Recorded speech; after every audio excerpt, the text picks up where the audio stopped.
So um, it's sort of a like slightly technical topic. This is more about a choice. What kind of a database you want to keep in your application, and what are the modern trends that are being followed industry-wide, or even starting out for say any project or a startup. So this is the agenda. What we are going to be discussing. What was the old way how traditional on-premises databases used to work, and then the new way. We provide a managed MySQL database service. Um, so it's a open source MySQL layer. Then there's a Google layer written over it, and then we provide infrastructure as a service along with the platform as a service kind, which we're going to talk about here too. Then we're gonna talk about a few options in the market, the open source ones, and there are a few proprietary databases too. There are many popular choices, and benefits of using a cloud database type, and then why decouple this thing into your architecture? What are the benefits of decoupling database onto the cloud, and then maybe your application on a different server and computing engine maybe at some different place? Why is the cloud the most popular choice nowadays for building anything? What are the benefits? Right? Yeah, this is the old way. Uh, what used to be the case, say a few years back, all of the things used to be there inside a single machine. Your database, your storage, your application server, everything used to be in a single place. This comes with a lot of risks of its own. Plus, it's expensive. You gotta handle everything on your own. Whenever you feel like scaling your machines, you have to make that estimation yourself, and then plan those devices well ahead of time, and then plan for your peaks and stuff. And it needs to come with a cost too. The cost estimation also is that needs to be controlled by your organization or developers. They need to plan stuff, and then all of the responsibility, software patches, updates, then vertical scaling, and say, as we're talking about databases, so all the DB admin work, sysadmin work, everything needs to be set up within the organization or startup or project or whatever. And all of these responsibilities are then at your head. And these are pretty hectic ones. You're going to have a responsible team that needs to take care of all of this stuff. Maybe a couple of folks for each of the items that are listed here: OS patching, software updates, backup and recovery. And all of these come with their own risks. Whenever you do some update, there are some kind of risks that come along. People who studied software engineering might have read about the bathtub curve. So whenever you patch some update, there are some kind of risks involved. So all of that needs to be handled on premise, which means like the developers themselves are also handling the infrastructure. Right? So what cloud did is that it sort of shed this load away from developers, and all of this heavy lifting on the infrastructure side is done by like separate companies. Many of them are very popular. Microsoft Azure, Google's GCP, and AWS being very popular choices. And then came the new way in the realm of databases. This is a cloud database concept, mostly sold, very popularly known as database as a service, or it's some sort of a part of a platform as a service concept. Um, so here the database itself is delivered as a managed service.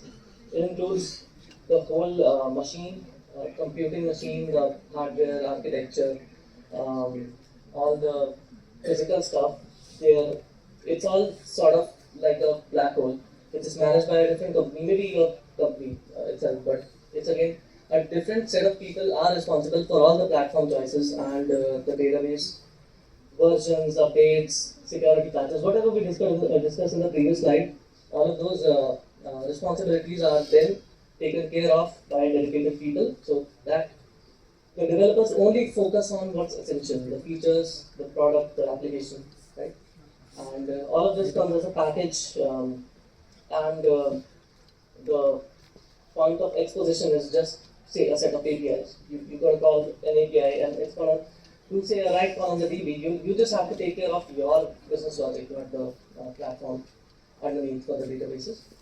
And see, like you said, your responsibility is just your application optimization, schema design, query writing, um, building features, bug fixes in your application. You're not really much concerned about what's there, like how the data is being managed by the database. And everything is the provider's responsibility, as I mentioned before, patching, vertical scaling, horizontal scaling. Even if, say, you have some kind of a peak approaching, that kind of scaling and estimation and all of that stuff is handled by the provider, which is the say, company or whatever who's providing that database as a service. And then you just don't own the server, you just rent an API. It's like an endpoint, the whole database comes to you as, say, through some endpoint. You don't need to care about that much. So frees you up from most of the say the unnecessary churn that developers experience, that they have to manage infrastructure and stuff. Now they just have to manage their own application in another way. Yeah. So there are two models how to host these kinds of cloud databases. The first one being infrastructure as a service, and the second one being database as a service. These are very similar in many regards. There are subtle differences. So if you see on the left, the infrastructure as a service is kind of you have a remote machine, and then that remote machine you can manage on your own. Web. You can install any database client like MySQL, Postgre, anything like that, and then given that it's a remote machine, so still the scaling aspects and other such stuff you don't really need to handle. But again, here the pain point can be that you need to be the database admin. The updates and stuff you will have to handle yourself. By updates, I mean the database update. Say if you want to update the database client or server version and stuff. And the pretty cool one on the right is the database as a service. Here, you don't really have to do anything. Um, it's a true managed service in all regards. Everything, client version, underneath software patches, dependency version updates, everything is just handled by the provider. And it's just, say, the biggest benefit is that it's just like a point and click feature that if you want to scale your application for an upcoming week or you want to modify the underlying architecture or the infrastructure type, it's just a click away here. But again, yeah, the last one mentioning the point here is you have less control. All of the say version choices and other such stuff are generally handled by the provider. But my personal opinion is that again it streamlines your focus. It channelizes your energies more into your product rather than worrying about these things. Yeah. That's the database landscape. What are the popular choices out there? The first one says a few, mentions a few of the famous open source choices. SQL, you've heard of many of them, Postgre, MySQL, and then the non-relational ones, NoSQL ones are MongoDB, Redis, and Cassandra. There are many others. And then the managed services that are available. So AWS has the RDS, Relational Database Service, and GCP has Cloud SQL. That's where I come from. Similarly, Microsoft has its own as a Cosmos DB, SQL database, and stuff like that. These are some popular choices, and you can try them out, leverage a lot of their features. Many of these companies have a lot of offers for students, so for them to try out. A lot of these resources come for free for academia and research purposes.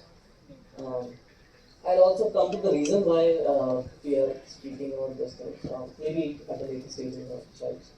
Why is it important for you and why like, are you even spending your 20-30 minutes listening to me here? Okay, so what we mentioned earlier about scalability, how easy it becomes with the TV as a service choice. So if you want to increase your RAM, if you're running out of memory, you just increase the RAM. You don't really need to touch the hardware. You don't really need to scale the whole machine up. If you're running out of disk storage, you just upgrade that disk for you. Or if you want to say have a better, a more powerful machine type, by machine I mean CPU, you just upgrade that. It's so distributed. It's so decoupled in itself that it makes the world so easy for you. And then no, absolutely no hardware migration is needed because you are not the person who's taking care of the underlying hardware and infrastructure. And then horizontal scaling. I hope most of us know horizontal and vertical scaling, but I'll just give brief. Vertical scaling is like you're scaling up the power of the machine. Say if you're say you, on a 4-core CPU, you scale up to an 8-core, that's vertical scaling. You're using a more powerful machine, and horizontal scaling is you're adding more instances of maybe the same time. More servers to handle the increase in traffic and stuff. So horizontal scaling really comes out as a no-brainer when you use a cloud database because adding replicas is just a click of a button and it just takes maybe a couple of minutes to set that up for you. That becomes very easy. And then elasticity, again, you can scale for peak, you scale down, scale up for your peaks. Say you built a commercial application, say you're selling products, and it's Diwali time, you're gonna expect a lot of traffic that time. But then you have to scale down to maybe after that peak. And then the best part is that you only pay for the price of the resources you consumed for that particular time, not like you.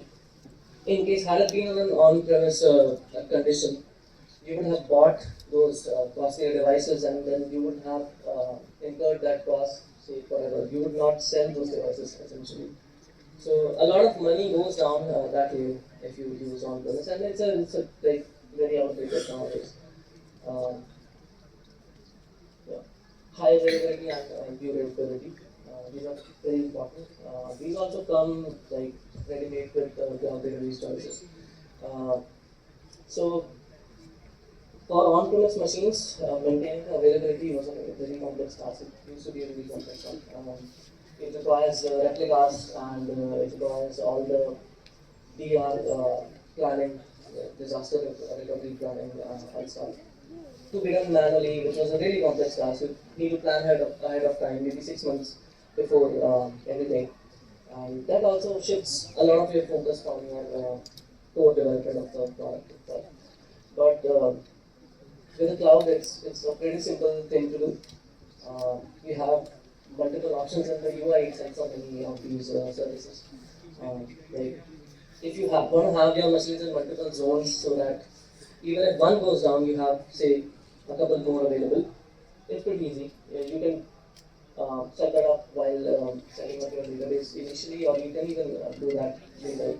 All of that replication stuff and all of that complexities behind the scenes are just handled by the provider.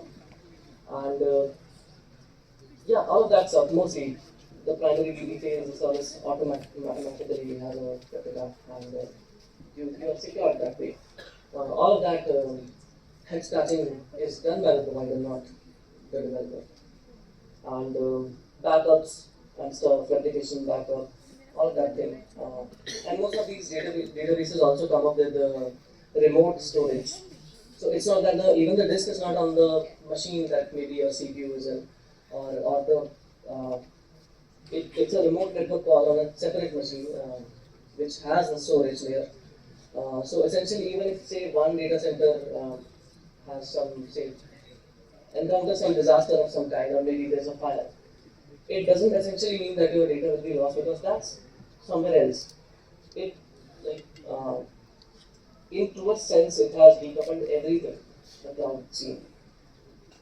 So that's really important because if it's an on-premise device, it's a single point of failure. That fails, everything fails. Maybe you might even have data losses in case you don't have an application available.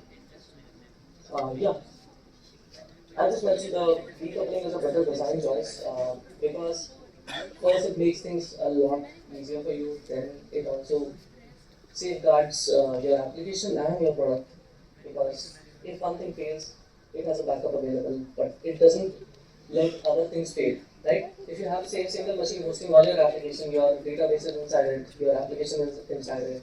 Other things also say your storage is there. If say for any reason your application fails, other things will also not work properly. But that's not the case with this distributed architecture, the decoupled architecture in the cloud.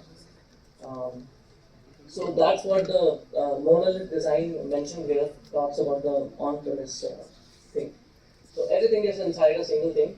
That definitely has one advantage, that most of the latencies are gone because it's inside a single machine. Even the SSD is like a local SSD. Then you have minimal latency cost, but that comes with the cost of having a single point of failure and doing all that management as sole responsibility of the developers and the engineering management. Uh, so yeah, everything runs on the same server. They are tightly coupled tools. If there are two dependencies, one of them fails, the other one will also start uh, not functioning. And again, most of the things we have like majorly covered. I just kind of reiterate here that to scale one thing, you might also need to scale the other thing. If say you're upgrading the OS, you say you also need to upgrade maybe the database clients coming with the OS itself, or maybe if you have a if you want to upgrade the database clients of the server, you also essentially have to upgrade the dependencies yourself, which might create impact of say the other parts of your application running on different things. Um, yeah, but with the cloud design, the decoupled design, it's not the case. Your application, regardless of whether it's running in another computer or even in a serverless function, it's a separate unit altogether. Um, Not single point of failure, multiple points, multiple backup points. It gives you complete elasticity and freedom. And then it's a own managed service. You don't even need to do the performance tuning of the machines. That's also a very separate industry in itself. There have been companies in the past who have just come out to do this particular stuff only, that they will performance tune your database machines. This is also one thing that is handled by the provider nowadays. Right? And most of these decoupled uh, portions of the application, they also communicate remotely to the private and secure network. Yeah. It's kind of a no-brainer why decoupling is a better choice. Independent scaling, right, as I mentioned before, whatever component of the infrastructure you need, you can just scale that up um, with, without any hassle or without even caring that this particular upgrade will impact other areas of the application or your platform or product. And yeah, this was the biggest bottleneck in the coupled architecture. That doing one thing will affect the other one, right? And then resilience and maintainability. You can expect zero downtime even during your maintenance upgrades, restarts, and other such stuff, because you have replicas for most of the things. You have backup options for most of the things. One goes down, even if you are say rolling out a maintenance upgrade, that also happens kind of asynchronously and in phases. So it's not like the same machine is down for a while, say 5 minutes, you will reboot and the maintenance upgrade. It's not the case. And then flexibility of developing microservices becomes a very convenient choice for the cloud architecture. That you have multiple different services maybe running on different ports on different machines, and it's all under the hood of the managed service. So developers don't really need to take care of such stuff.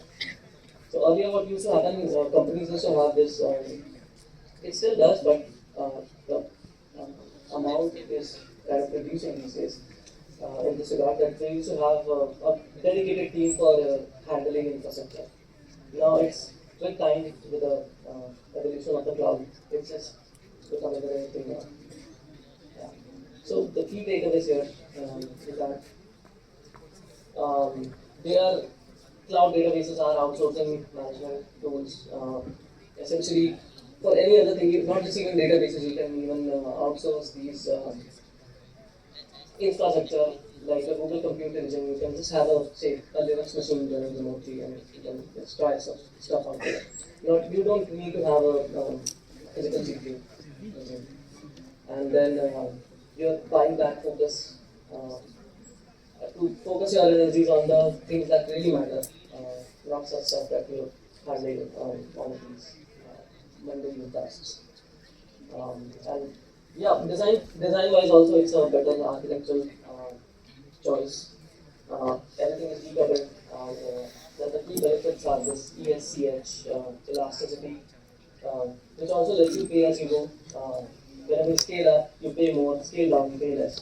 And you don't really need to get your hands dirty with the infrastructure. Sir उसको And extend करवा रहे scalability, हैं what is the horizontal both we have talked. The cost, operational expenses, and the capital expenses. So, yeah, even like in a holistic way, if you look at it, it reduces a lot of cost from your company. Uh, you require a lot of people to be hired for managing such stuff, and now they are not required. And also, the machinery that the company buys is after a point it becomes obsolete. All of that headache is not needed to be handled. And it's a default open source. Many of the popular cloud database choices are mostly based on open source databases like MySQL, Postgres. The one that I work on is on MySQL based. And yeah, that's about it. One additional thing that I wanted to say is continuing on what Sandeep sir said. So I also tried a lot with utilizing AI into this space. And if you see, MySQL is also sort of a similarly old. It's sort of as old as the what do we call it? So it's more than 30 years old now, and it's sort of core C++ code. AI to this point has generally failed most of the time historically, debugging very complex and very core database modules. I've tried it out a couple of times. Maybe with time it will evolve and become a better choice, but currently the kind of state this vast product MySQL or even Postgre is in, it's generally not a very fruitful exercise. For me personally, I've spent more time correcting things rather than leveraging that speed at which can answer or whatever is delivered. Now, why was it important is that it's a very niche role if you want to enter the databases scene. There are plenty of open source databases available out there. You can just go have a look at the repository, look at what kind of bugs are there, or maybe invest some time in understanding the core database concepts. It's also a subject. So you can parallelize that effort along with when you are being taught that. And many of us argue that what is the utility. And most of the times whenever I've come to this college, I've always emphasized on this thing that many of us argue that what good does the college education serve. But even in the current role I'm in, a lot of times I get saved only because I've studied operating systems and databases pretty nicely. I generally use all of those concepts most of the times, almost every day. So go out, just go around, explore all of the open source databases. In case it excites you, it's a pretty uh, good opportunity. A lot of companies keep on looking on people who have a niche expertise within advanced database concepts and database internals, DB engines. A lot of things are out there on the internet. It's even big companies like Google, Microsoft, they try poaching people who have such kind of expertise. It's still some area maybe still not say attacked by AI. So we generally do not use much of AI because of last year. And some sort of old school have an old school mindset about AI too, but that is a different story. But yeah, you can explore. I'm open to any questions. I hope I finished it. I was told that I have can take just one or two questions and rest can ask them in during lunch.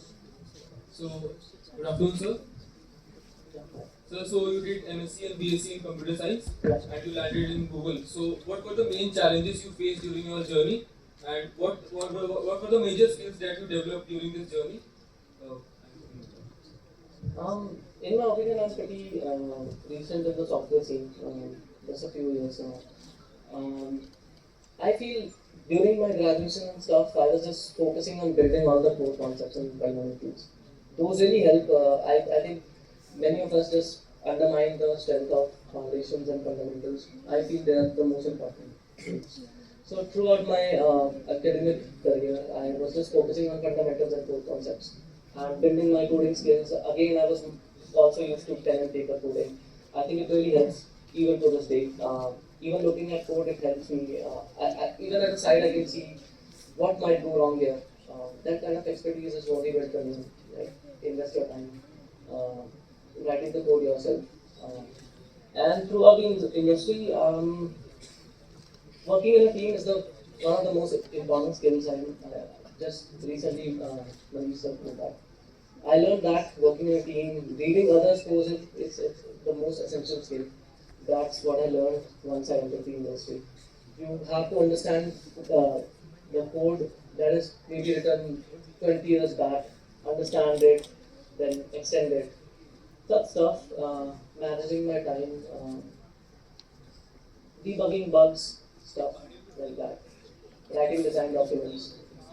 and sir, just out of curiosity, what does in the software engineer 3 at Google, what does 3 represent? It's just a title.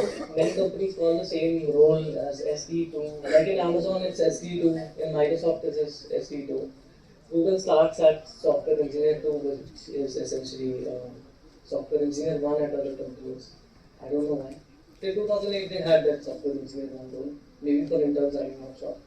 But level wise, this is L4 at Google, which is equivalent to L5 at Amazon. L63, 64 at Microsoft. Yeah. So, You can compare these levels at there's a website levels.fim and you can get to know about the titles at different companies. It's just a name, you know. Yeah, I think it helps. Okay. Thank you, sir. Thank you so much. So, thank you.